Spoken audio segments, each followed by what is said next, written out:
What's happening all? Welcome into a little review. So today, what am I doing? Well, I am today trying to review these practice pads. I'm not going to do a full review. My big thing I'm going to concentrate on today is how close do these feel to a Marching HTS snare drum. So this here,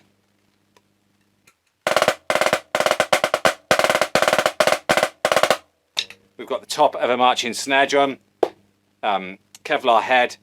I want to see of these pads which one feels the most like it. So we've got here Xymox. I've got a Vic Firth slim pad with a laminate on it.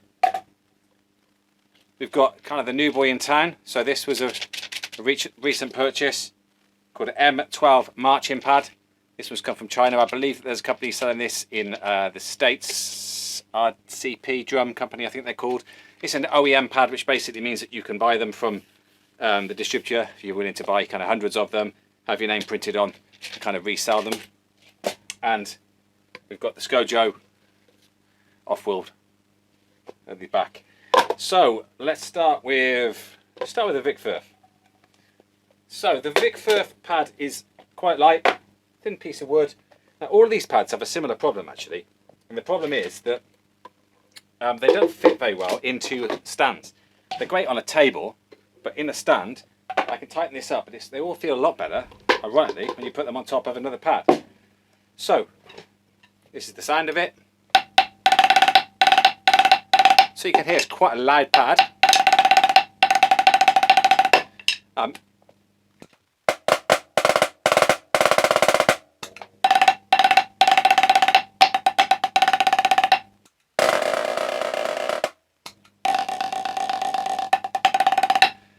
Actually, it does feel quite a lot like a Marching snare drum, in fairness. Now, because the gum rubber that's on top of this here is so thin, you're feeling the impact of the wood. And the wood impact feels a lot like this guy here.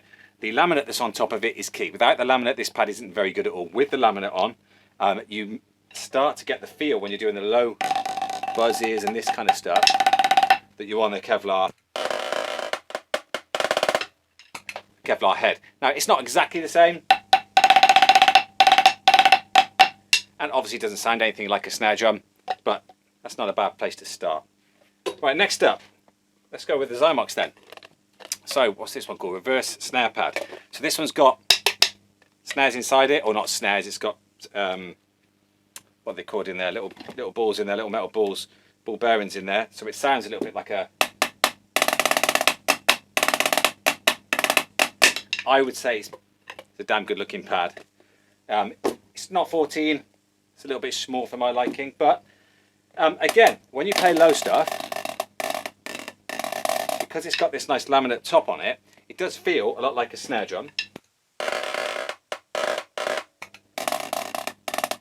Where this comes unstuck is when you really play into it. So if I'm playing this on here, you could tell you're playing on a rubber pad. The other downside is because it's a bit small, you find yourself catching the rim occasionally, but as I said, it's a beautiful looking pad. It's nice and heavy. Obviously not nice if you're carrying it around, but for a pad that you're going to keep at home, it's nice and heavy. Nice plastic rim, little place to keep your sticks, and a good looking pad. This next one then, so this next one I had such high hopes of, and I really wanted this to be the winner because it's new. So similar thing, we've got ball bearings or something like that inside here. This kind of changes the tension of those. It doesn't do a lot in all honesty, but right size, looks awesome. A little bit cheaper than the Xymox. Sadly, not nice to play on at all. Now in fairness to this pad, I'm told you can get a laminate that goes on top of it. Now that may make all the difference. I've got a feeling maybe not, because the reason it feels so weird is when I play on this,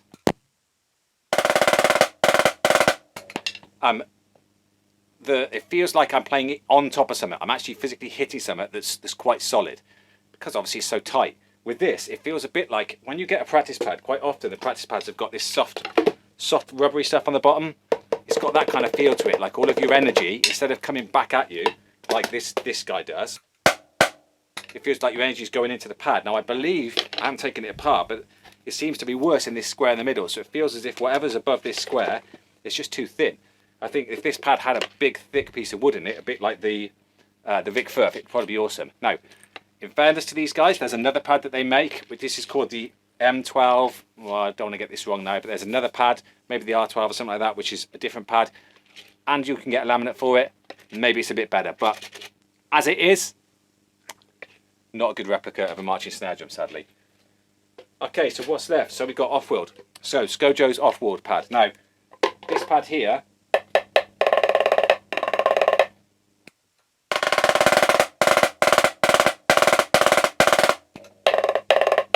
of all of them, it definitely is the closest to a marching snare drum feel. Now, it's got downsides as well, so I'm going to give you those, but what do I like about it? Well, it's the size of it. It's not a 14. I'd like it if it's 14, but it's pretty close. The rims don't get in the way.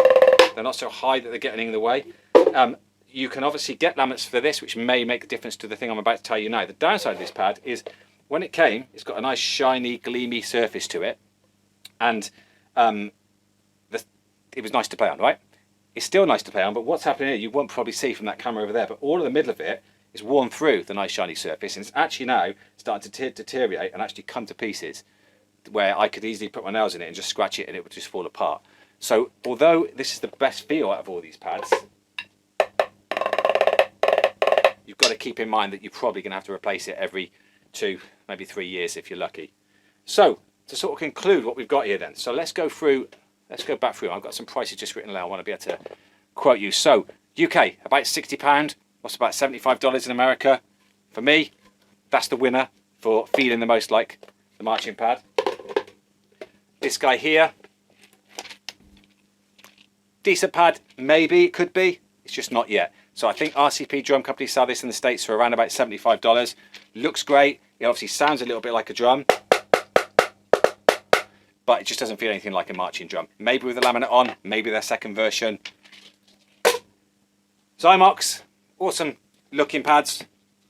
If you're going to show someone your pad, that's the one you're going to want to show them. Looks awesome. It's got a nice feel to it, but they've got well publicised delivery problems, let's just say, and they're a little bit more expensive. And then finally, the Vic Firth. Now, the Vic Firth pad, actually, I think this is a really good pad for you to have because it's light and you can fit it in a bag and it's quite small. It's just a little bit noisy for a lot of people, and it's a little bit expensive. So this one, what have we got? So we've got same sort of price actually as the Offworld, so somewhere around $75, £58, that kind of area. Let's go back through them actually because I haven't told you this one, have I? So Xymox looking about $92, £73. Now there's one other pad that I've got here which I'm not going to bother showing you, which was the Ahead pad. Now the Ahead pad is very similar to this. I think it's better than all of these, but sadly what they've done is they've put a laminate on it which has got plastic in it, and it just breaks so quick. I mean, literally the one that I had maybe lasted 3 months max. So if you're after a pad at the moment, they're all decent enough pads, but for me, I would say if you want a marching replica pad at the moment, best you're going to get is this Scojo version. It's wearing away. Feel free to send me 20 brand new ones to last me the next 20 years off-world, but I'm just kidding. But yeah, it's a nice pad all the same. If that's helped you, please let me know. If there's a better pad out there that I don't know about, leave it in the comments. If you like this video, like it. Go check out my other videos if you're into marching stuff. I'll see you next time.